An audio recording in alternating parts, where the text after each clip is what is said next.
Hello दोस्तों, आप सभी का मेरे चैनल पर स्वागत है। आज मैं एक्सप्लेन करने वाला हूँ 2024 में आई मूवी बख्शिश का। फिल्म से जुड़ी सारी बातें मैं एक्सप्लेनेशन के बाद करूँगा। इससे पहले मैं आपको सुनाता हूँ इस मूवी की स्टोरी। स्टार्टिंग में एक आदमी एक लड़की के साथ ज़बरदस्ती करने वाला था, लेकिन लड़की ने उससे बचने चाहा तो उस आदमी ने उसके प्राइवेट पार्ट में मिर्ची डाल दी, जिससे उस लड़की को बहुत तेज़ दर्द हो रहा था। उस आदमी को उसके दर्द से कोई फ़र्क नहीं पड़ता, बल्कि वह यहाँ से जा रहा था। वहाँ एक दूसरा आदमी सोनू आता है। वह पूछता है कि जब उसने सिर्फ उस लड़की के साथ काम करने के लिए दिया था तो उसने उसके साथ ऐसा क्यों किया। फिर दोनों लोग उस लड़की को मार डालते हैं क्योंकि वो चिल्लाए जा रही थी, और उसे शमशान घाट ले जाकर जलाने के लिए दे देते हैं। जिसके बाद हम देखते हैं गुप्ता जी नाम का एक आदमी एक लोकल न्यूज़ रिपोर्टर वैशाली को अपने पास बुलाता है। उसे एक फाइल पकड़ाते हुए बताता है कि यह सोशल ऑडिट रिपोर्ट है। राज्य के चाइल्ड सेंटर होम में पिछले साल सर्वे हुआ था। मुन्नावरपुर के एक चाइल्ड सेंटर होम में बच्चियों के साथ शारीरिक दुर्व्यवहार की खबर है। 2 महीने हो गए हैं रिपोर्ट को आए, लेकिन सरकार और पुलिस प्रशासन कोई कुछ भी नहीं कर रहा। वैशाली कहती है कि वो पुलिस नहीं है, ना नेता ना जज, तो कोई कुछ नहीं कर रहा तो वो भी क्या कर सकती है, और अगर यह खबर झूठी निकली तो सब उसके पीछे पड़ जाएंगे। तब गुप्ता जी कहते हैं कि आप चाहे तो जांच पड़ताल करवा लीजिए, उसके बाद पैसे दे दीजिएगा। वैशाली उसे कहती है उसे उसे उसके पैसे मिल जाएंगे। वैशाली के चैनल का नाम था कोशिश न्यूज, और उसका कैमरामैन भास्कर था। कोशिश न्यूज बहुत बड़ा चैनल नहीं था, लेकिन वह पूरी कोशिश करती है अपना काम ईमानदारी से करने की और जनता तक सही खबर पहुंचाने और सच्चाई से दिखाने की। इस काम में उसका साथ कैमरामैन भास्कर देता है। वैशाली शादीशुदा थी और उसके पति अरविंद उस काम को बहुत सपोर्ट करते हैं, लेकिन काम की वजह से वैशाली ने अब तक बच्चे का नहीं सोचा। उसे वैशाली के काम से कोई दिक्कत नहीं है। अब अगले दिन वैशाली भास्कर के साथ मुन्नावरपुर बालिका सेवा गृह जाती है, लेकिन सोनू उन्हें वहां मिलता है और उन्हें ये कहकर भगा देता है कि ये एक प्राइवेट गली है।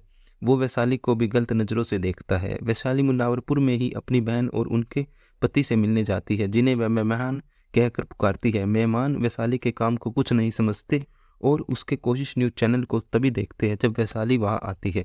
जैसे मेरे दोस्त बोलने पर ही मेरी वीडियो देखते हैं। मेहमान और बहन यही सलाह देते हैं कि ये न्यूज़ चैनल का काम किनारे कर अपने परिवार को बढ़ाने के बारे में सोचे तो ज़्यादा अच्छा रहेगा। पर वैशाली को भी बच्चा नहीं करना, बल्कि अपने काम को आगे बढ़ाकर सेटल होना है। दोनों लोग अब मुन्नावरपुर चाइल्ड वेलफेयर कमेटी जाते हैं, जहां उनकी मुलाकात मिथिलेश नाम के ऑफिसर से होती है, जो कहता है ऐसी कोई भी रिपोर्ट और जानकारी उन्हें नहीं मिली। वैशाली कहती है जब इस रिपोर्ट को आए 2-3 महीने हो गए तो सरकार अब तक चुप क्यों है। इस पर मिथिलेश कहता है हम जांच करेंगे, लेकिन हर काम सिस्टम से होता है। फाइल तो आप लेकर आई है, जब तक सरकार हमें फाइल नहीं भेजेगी तो हम उसे कैसे उस पर जांच करेंगे, और अगर वाकई कुछ गलत हो रहा है तो हम एक्शन जरूर लेंगे, लेकिन अभी हम कुछ नहीं कर सकते। वैशाली समझ चुकी थी कि मिथिलेश का मुंह भी पैसों से बंद है।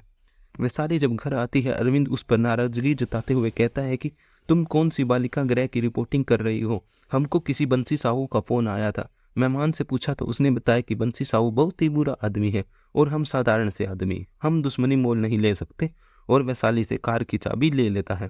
अगले दिन वैशाली को गुप्ता जी जानकारी देते हैं कि बंसी साहू 3 अखबार चलाता है। सरकार का जितना सरकारी विज्ञापन है सब उन्हीं के अखबार से छपता है। सरकार से सब्सिडी के रेट पर 60,000 पेपर उठवाते हैं, लेकिन छापते केवल 3 कॉपी है। टोटल स्कैम चल रहा है। मुख्यमंत्री तक का कनेक्शन है इस आदमी का। वैशाली कहती है अगर यह सब सरकारी है तो इसका मतलब सरकार का पूरा समर्थन उनके साथ होगा। वैशाली अब एक और सरकारी आदमी से मिलती है, लेकिन वह वहाँ उसे पता चलता है कि 18 साल से ऊपर होने पर लड़कियों को दूसरे सुधार गृह भेजा जाता है, पर मुनावरपुर से कोई भी लड़की अब तक नहीं आ रही।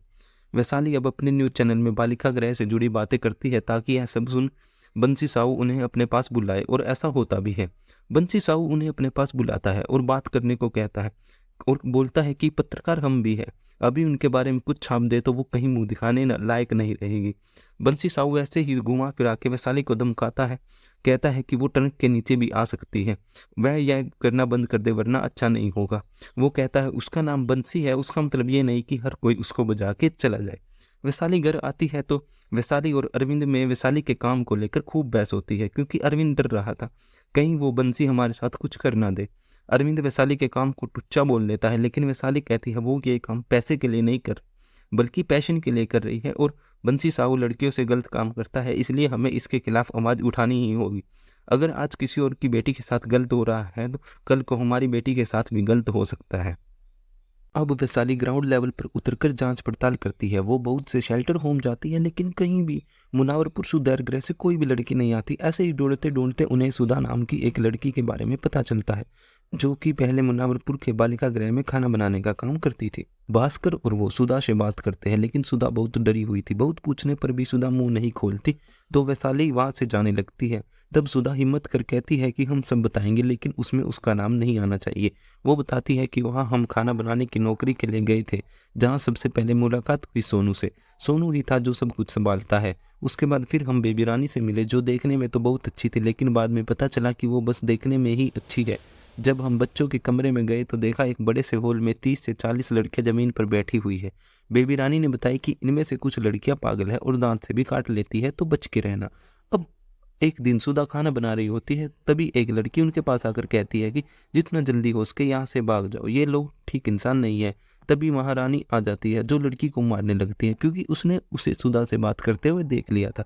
रात में सुधा देखती है कि सोनू किसी लड़की की लाश को उठाकर ले जा रहा है। फिर वो देखती है रानी बच्चियों के पास है, और वो भी लड़कियों का शारीरिक शारीरिक शोषण करती है। मिथिलेश भी वही है, और उसके बिस्तर पर बिना कपड़ों के एक लड़की लेटी हुई है। बालिका गृह में यह देखकर सुधा घबरा जाती है कि आखिर यह सब चल क्या रहा है। तभी उसे वही लड़की मिलती है, जो कहती है यहाँ से भाग जाओ, अगर नहीं भागी तो ये लोग नंगा नाच करवाएंगे और काट के कहीं गाड़ देंगे, पता भी नहीं चलेगा। वो अपने शरीर पर सिगरेट बुझाने के निशान को दिखाती है और कहती है, इन सब लोगों ने ये मेरे साथ किया है, कल तुम मेरी जगह हो सकती हो, इसलिए जितना जल्दी हो सके यहाँ से भाग जाओ। अब वो लोग सुधा के साथ भी छेड़खानी शुरू कर देते हैं। सुबह सुधा देखती है कि वो लोग बच्चियों को नशा करा रहे हैं, उनके साथ जबरदस्ती कर रहे हैं। सब के सब घिनौने इंसान थे, जो बालिका गृह की आड़ में बच्चियों के साथ घिनौनापन करते हैं, और इन्हें रोकने वाला कोई भी नहीं। सब मजे से लड़कियों के साथ दारू पार्टी करते हैं, जिसमें बेबी, बंसी, मिथिलेश, सोनू सब शामिल होते हैं।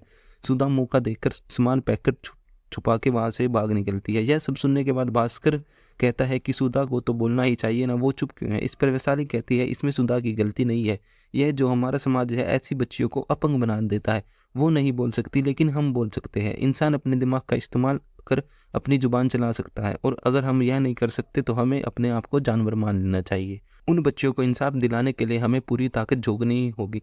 मेहमान वैशाली के घर आते हैं यह समझाने के लिए कि बंसी साहू बड़ अच्छा आदमी नहीं है, वह जो कर रही है वो करना छोड़ दे, और कहता है अगर तुम्हें कुछ करना ही है तो कोर्ट जाओ, केस फाइल करो, पत्रकारिता को क्यों बीच में घुसा रही हो। वैशाली कहती है कि अगर केस करना है तो उसके लिए वकील की जरूरत पड़ेगी, और वकील तो आप ही हैं।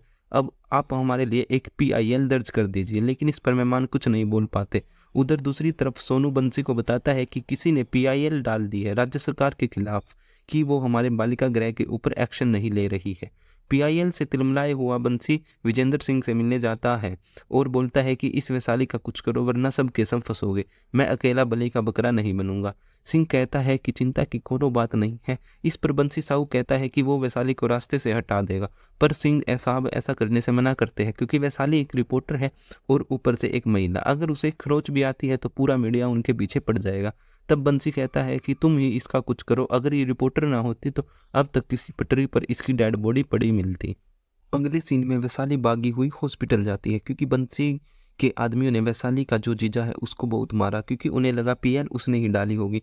तो सारा परिवार वैशाली पर खूब गुस्सा करता है, कहता है तुम्हारी वजह से यह सब हो रहा है, अब ना आगे ना जाने क्या क्या देखना पड़ेगा। मेहमान ने PIL नहीं डाली थी, बल्कि किसी अनजान व्यक्ति ने PIL डाली थी। मेहमान बेवजह ही पिट गया, लेकिन इससे यह अंदाजा हो गया कि वो लोग कुछ भी कर सकते हैं।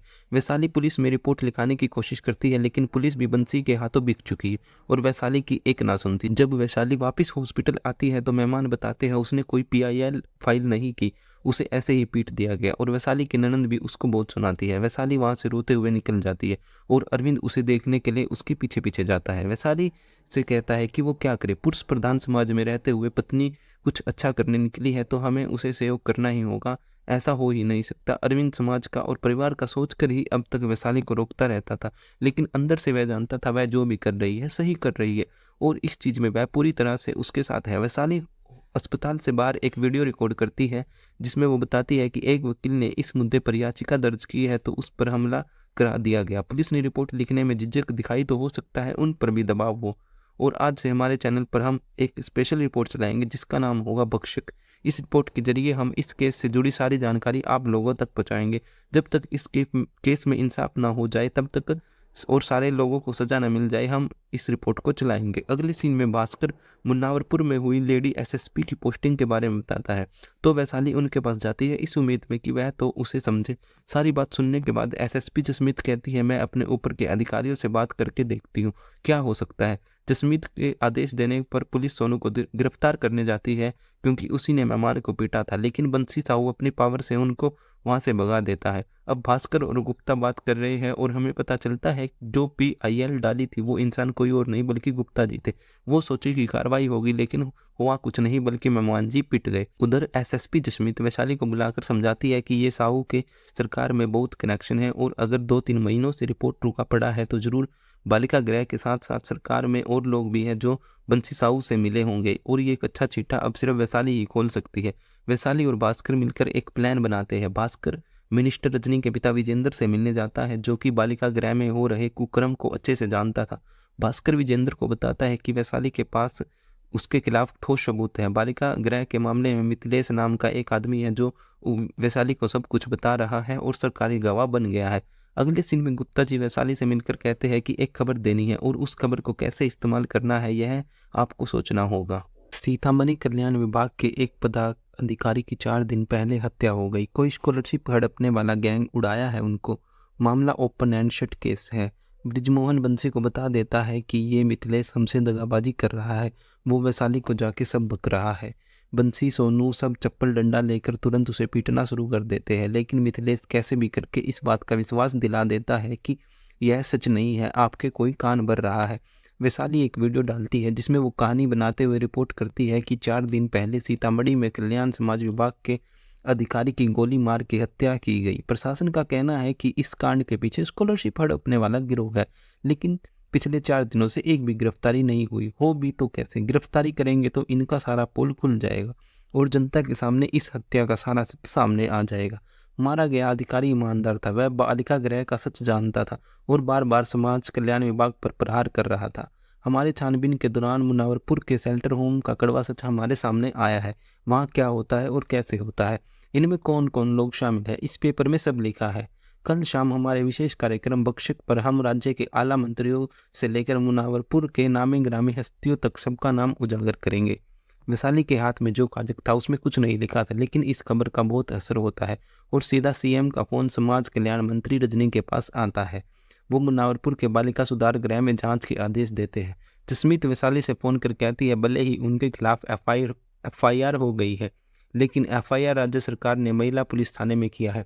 जो भी करना है महिला पुलिस थाना और चाइल्ड वेलफेयर एसोसिएशन को करना है। कल बच्चियां तो वहां से बाहर निकल जाएंगी, फिर उनका मेडिकल टेस्ट होगा और इसके बाद उन्हें चाइल्ड वेलफेयर एसोसिएशन को सौंप दिया जाएगा।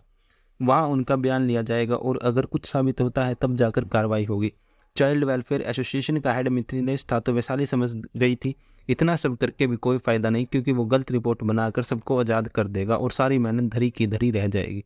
सब पकड़े जाने वाले थे तो मिथिलेश उन सब का साथ छोड़ किनारे हो लेता। अब वैशाली को एक ठोस सबूत चाहिए होता है। जरूरत थी ठोस सबूत की, तो वैशाली सुधा के पास जाती है और उससे विनती करती है कि वो सामने आयु और लोगों का सच सबको बताए। सुधा कहती है वो अच्छे लोग नहीं है, ऐसे लोगों के साथ ना दोस्ती अच्छी ना दुश्मनी, उन लड़कियों का हमारा कोई मतलब नहीं। इस पर वैशाली सुधा को खूब सुनाती है और कहती है कि उन लड़कियों की वजह से ही आज सुधा नर्क से बची हुई है और आज ना जाने कितनी ही सुधाएं ऐसे बंसी साहू के चंगुल में फंस जाएंगी, इसलिए सुधा को सामने आना ही होगा। वैशाली की बातों को सुनकर सुधा कैमरे के सामने आकर पूरा सच लाने को तैयार हो जाती है। वह बताती है बालिका गृह में रह रही सभी बच्चियों के साथ कैसे गलत काम होता है। वंशी खुद लड़कियों के गलत तरीके से हाथ लगाता है और दूसरों से भी लगवाता है। वहाँ रह रही महिला बेबी रानी बच्चों को कीड़े का दवा बोल के नींद की दवा कहलाती है और फिर अलग अलग लोग नींद में बच्ची लोगों के साथ कुकर्म करते हैं। रात में बेबी रानी बच्चों को नग्न सोने बोलती है और खुद भी उनके साथ गलत करती है। कुछ बच्चियां गर्भवती हो गई थी और उनको मार दिया गया। वो सभी लोगों के नाम बता देती है जो भी इसमें शामिल थे। अब तो सबूत भी था और सारे सच सबके सामने आ चुका था, तो सरकार पर पूरा प्रेशर पड़ता है। पुलिस को तुरंत ऑर्डर मिल जाता है। कार्रवाई करने के लिए जसमीत बंसी और उसकी गैंग को गिरफ्तार कर लेती है और सभी बच्चियों को उस नरक से निकाल लिया जाता है। अब तक कोई नहीं आया था इस सच को उजागर करने के लिए, लेकिन जब यह केस बड़ा हो गया तो पूरी मीडिया चली आती है इस केस की रिपोर्टिंग करने।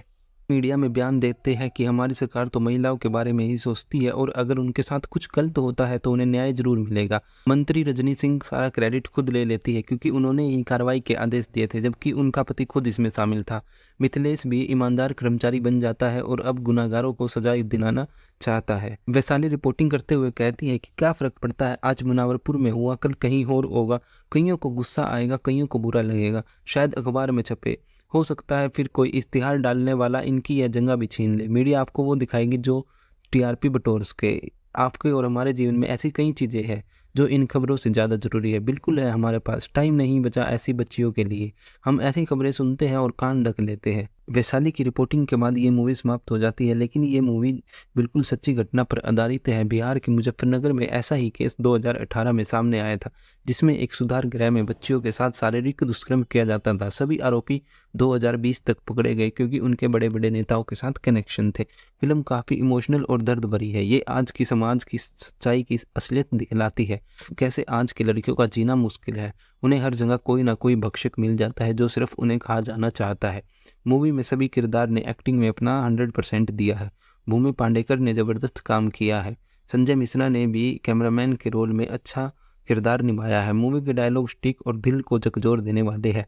आप इस मूवी को नेटफ्लिक्स पर देख सकते हैं। मैं इस मूवी को 10 में से 8 रेटिंग दूंगा। अगर वीडियो अच्छा लगा है तो वीडियो को लाइक करें, चैनल को सब्सक्राइब करें और कुछ सुझाव शेयर करना चाहते हैं तो वीडियो के कमेंट सेक्शन में लिखना मत भूलें। मिलते हैं नेक्स्ट वीडियो में गाइस, तब तक के लिए बाय बाय।